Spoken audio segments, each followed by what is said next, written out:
Sokan azt hiszik, hogy Csepel a munkásosztály, meg, de hát ott gyárosok voltak, akiknek a szociális érzékeik megelőzték korukat. Bár úgy lenne, hogy a munkásosztálynak a kerülete maradt volna, de hát aztán erről tettek, hogy gyakorlatilag a munkásosztálynak a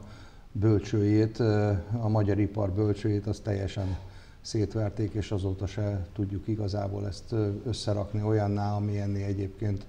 Weiss Manfréd és a családja megálmodta, üzemeltette és felvirágoztatta, és nem csak az ipari kultúra, nem csak a hozzá kapcsolható tudomány, alapkutatás, termelés működött Csepelen, hanem úgy, ahogy ön említette, ők rendkívül módon szociálisan és kulturálisan is érzékenyek voltak. Nem véletlenül kapott bárói rangot Weiss Manfréd,